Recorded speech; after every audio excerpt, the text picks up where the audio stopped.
Hello दोस्तों, कैसे हो आप लोग। आज की स्टोरी शिल्पा जी ने भेजी है। तो चलिए सुनते हैं कहानी उनके पॉइंट ऑफ व्यू से। ईयरफोन्स लगा लीजिए और अपनी आंखें बंद करके मेरी स्टोरीज को सुनिए, आपको मज़ा आएगा। हेलो दोस्तों, मेरा नाम शिल्पा है और मैं उत्तराखंड के एक छोटे से गांव की रहने वाली हूँ। ये घटना मेरे चाचा जी के साथ घटी थी। तो हुआ यूँ कि मेरे चाचा जी इंश्योरेंस एजेंट थे, तो उनका यहाँ वहाँ घूमना चलता रहता था। एक रात की बात है, मेरे चाचा जी घबराते हुए हमारे घर आए और मेरे पापा से बोले कि भैया, मुझे मेरी तबीयत ठीक नहीं लग रही, शायद मैं मर जाऊंगा। फिर मेरे पापा ने उन्हें थोड़ा ज़ोर से बोला, पागल है क्या छोटे, ये क्या बोल रहे हो तुम। फिर उन्होंने बोला कि पता नहीं भैया। फिर वो वही बेहोश होकर गिर गए। फिर दूसरे दिन उन्हें होश आया तो उनके क्लाइंट का उनको फ़ोन आया। हम लोगों ने उनको जाने से मना किया, पर वो हमारी बात नहीं माने। मेरे मामा के घर कुछ फंक्शन था, तो मेरे पूरे परिवार को वहाँ पे जाना था, पर मेरी तबीयत भी कुछ ठीक नहीं थी, इसलिए मैं अपने घर ही रह गई। और मेरी मम्मी ने मेरी पड़ोस वाली आंटी को मेरा ख्याल रखने को कहा। तो मेरे पड़ोस वाली आंटी मेरे लिए खाना बना कर लाई और मेरी सहेली को मैंने अपने घर ही बुला लिया था। हम लोग फिर सो गए। अचानक से रात के 1:30 बजे हमारे घर के दरवाजे को किसी ने खटखटाया। मैं थोड़ा डर गई थी, क्योंकि हम जो गली में रहते हैं वहाँ पे लोग 9 बजे से पहले ही सो जाते हैं और 10 बजे तक तो ऐसा लगता है कि जैसे उस गली में कोई रहता ही ना हो। एकदम से सन्नाटा हो जाता है और मेरे मम्मी पापा भी आने वाले नहीं थे, इसलिए मुझे बहुत डर लग रहा था। फिर मैंने मेरी सहेली को जगाया। फिर मेरी सहेली बोली कि अरे चिंता मत कर, अगर चोर होता तो क्यों खटखटाता। मुझे भी उसकी बात सही लग रही थी, इसलिए फिर मैं उठी और खिड़की से बाहर देखने की कोशिश की, तो मेरे चाचा थे। मेरी दोस्त उठ के मेरे पास ही आने वाली थी, तो मैंने कहा कि तू सो जा यार, तू चिंता मत कर। फिर मेरे चाचा जी अंदर आए और मुझसे बोला कि शिल्पा बेटा, अपना ख्याल रखना, ज़िंदगी में कभी भी हार मत मानना, तुम्हें कलेक्टर बनना है ना, हमेशा खुश रहना बेटा। बस वो यही बातें रिपीट करते जा रहे थे। मुझे समझ में नहीं आ रहा था कि मेरे चाचा जी को क्या हुआ है। उन्होंने मुझे बोला कि बेटा शिल्पा, मुझे एक गिलास पानी दो ना। फिर मैं पानी लेने के लिए अपने किचन में चले गई और जब मैं वापस लौटी तो वहाँ पे कोई नहीं था और अचानक ही मेरा फ़ोन बजा। मेरे मम्मी का फ़ोन था। मेरे मम्मी ने कहा कि शिल्पा बेटा, चाचा जी अब इस दुनिया में नहीं रहे, 1 घंटे पहले उनकी मौत हो चुकी है। वो सुन के मैं पागल हो गई थी। मैंने मेरे मम्मी से कहा कि आप पागल हो क्या मम्मी, अभी तो चाचा जी अपने घर आए थे, उन्होंने मुझसे खूब बातें की और पानी भी मांगा और अभी अभी शायद वो चले गए हैं। मेरी मम्मी ने कहा कि तू पागल है क्या, ज़रूर तूने कोई सपना देखा होगा। मैं बहुत रो रही थी। फिर बाद में जाके मुझे पता चला कि वो मेरे चाचा जी की आत्मा थी। मेरे चाचा जी मुझसे बहुत प्यार करते थे। वो मेरे लिए बहुत सारी चीज़ें ले आते, वो मेरे लिए खिलौने ले आते, वो मुझसे बहुत प्यार करते थे। आज मेरे चाचा जी इस दुनिया में नहीं रहे थे। बाद में जाके हमको पता चला कि मेरे चाचा जी को किसी ने मार दिया है, क्योंकि उनके कुछ इंश्योरेंस का चक्कर था, पर उसमें मेरे चाचा जी की गलती नहीं थी, गलती सारी कंपनी की थी। तो उन लोगों ने मेरे चाचा जी को ही मार दिया। खैर, उस घटना को बीते अब बहुत टाइम हो गया है, पर आज भी मैं मेरे चाचा जी को नहीं भूली और वो मुझे कभी कभी दिखते रहते हैं।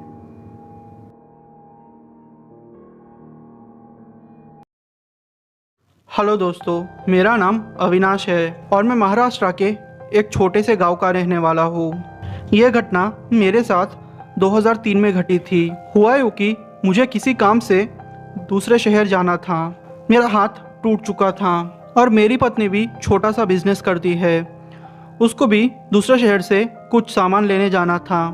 तो हम दोनों ने सोचा कि क्यों ना हम दोनों साथ मिलके जाते हैं और मेरा काम ख़त्म होते ही मैं मेरी वाइफ को ज्वाइन कर लूँगा और वहाँ से वापस आ जाएंगे। जैसे कि मैंने आपको कहा कि मेरा हाथ टूट चुका है, मैंने फिर सोचा कि क्यों ना किसी और को लेके जाते हैं। पहचान के दोस्त से कहा तो उसने हमारे लिए एक ड्राइवर अरेंज कर दिया। फिर हम लोग उस शहर की ओर निकल गए। हमको वैसे तो सुबह जाना था, पर कुछ काम की वजह से हम लोग फिर शाम को ही निकल गए। और फिर दूसरे शहर में भी मेरा एक दोस्त रहता है, तो उसने कहा कि तू आ जाना, हम लोग दूसरे दिन सारी खरीदी कर लेंगे और फिर दोपहर में खाना खा के शाम को निकल जाना। तो मैंने भी कहा कि ठीक है, आइडिया वैसे बुरा नहीं है।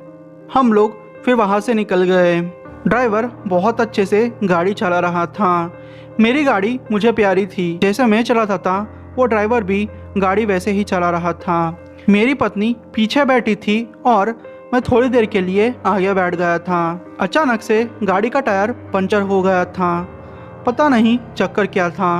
वो एरिया भी एकदम सुनसान था। गनीमत ये थी कि हमारी गाड़ी में दूसरा टायर था। ड्राइवर फिर टायर चेंज करने लगा। मैं भी थोड़ी देर के लिए बाहर आके खड़ा हो गया। मेरी पत्नी ने मुझसे कहा कि उसको वॉशरूम जाना है, तो मैंने उसको कहा कि वहाँ थोड़ी आगे झाड़ियों में चले जाना। मेरी पत्नी थोड़ी देर के लिए वहाँ चले गई। तकरीबन 5 मिनट के बाद मेरी पत्नी वापस आ गई। पता नहीं जब वो वापस आई थी तो वो अलग तरीके से बिहेव कर रही थी, जैसे कि मुझे घूर रही थी और धीरे धीरे चलते हुए आ रही थी। मैंने सोचा शायद थक गई होंगी, इसलिए मैंने उसको कार में बिठा लिया। चेंज करके हम लोग फिर आगे बढ़ने लगे। पता नहीं मेरे ड्राइवर को क्या सूझा, उसने मुझे कहा कि भैया प्लीज़ आप बुरा मत मानना, मैं आपसे कुछ कहना चाहता हूँ। मैंने बोला कोई बात नहीं, तुम कह सकते हो।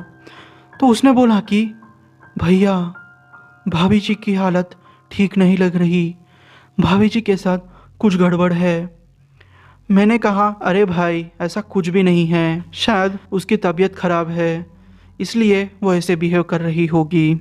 फिर इसने बोला कि नहीं भैया आप मेरी बात नहीं समझे, आप फिर से मेरी बात सुनिए, भाभी जी के साथ कुछ तो गड़बड़ है भैया। सच बोलूँ तो अब दूसरी बार उसकी बात सुन के मुझे भी थोड़ी घबराहट सी महसूस होने लगी, क्योंकि जब मैंने मेरी पत्नी को अच्छे से देखा तो उसकी आंखें बड़ी बड़ी होती जा रही थी। मुझे समझ में नहीं आ रहा था।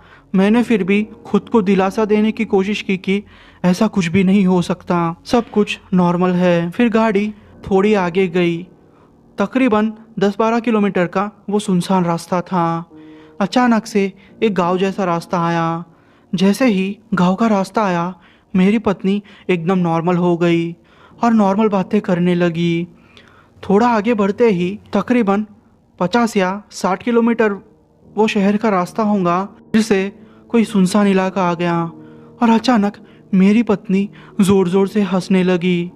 सच बोलूँ तो वो हंसी सुनकर मुझे इतना डर लग गया कि मैं जैसे बेहोश हो जाऊंगा। मेरे ड्राइवर ने बात समझ ली। उसने कहा कि भैया आप चिंता मत कीजिए, भैया आप चिंता मत कीजिए, बिना कुछ सुने आगे ही देखते रहिए, इस चीज़ को इग्नोर कीजिए। पर मैं पागल था कि मैंने उस चीज़ को इग्नोर नहीं किया। मैं मेरी पत्नी को घूरते हुए देखने लगा और कहने लगा कि तुम ये क्या कर रही हो, ये नाटक बंद करो। फिर भी वो हंसे ही जा रही थी। एकदम से उसने दरवाज़ा खोला और वो गाड़ी से कूद गई। वो नज़ारा देख के मेरी तो हालत टाइट हो गई थी। फिर मैंने ड्राइवर को गाड़ी रोकने को कहा। ड्राइवर समझ चुका था, उसने गाड़ी रोक दी। पर जब मैंने पीछे मुड़ के देखा तो मुझे मेरी पत्नी नहीं दिखाई दी। फिर मेरे ड्राइवर ने बोला कि भैया हमें उसी जगह जाना चाहिए जहां हमारा टायर पंचर हुआ था। तो मैंने भी उसकी बात मान ली। हम लोग अब उसी जगह जाने लगे।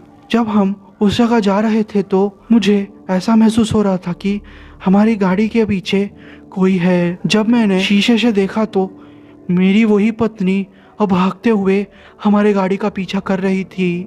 वो मेरे साइड थी। अब वो जैसे चुड़ैल के अवतार में आ गई थी। वो हवा में तैर रही थी। उसके कपड़े भी बदल चुके थे। मेरे ड्राइवर ने कहा कि आप थोड़ी देर के लिए अपनी आंखें बंद कर दीजिए भैया, सब कुछ ठीक हो जाएगा। मेरा मन तो नहीं था पर डर के मारे करता क्या। फिर मैंने मेरी आंखें बंद कर दी।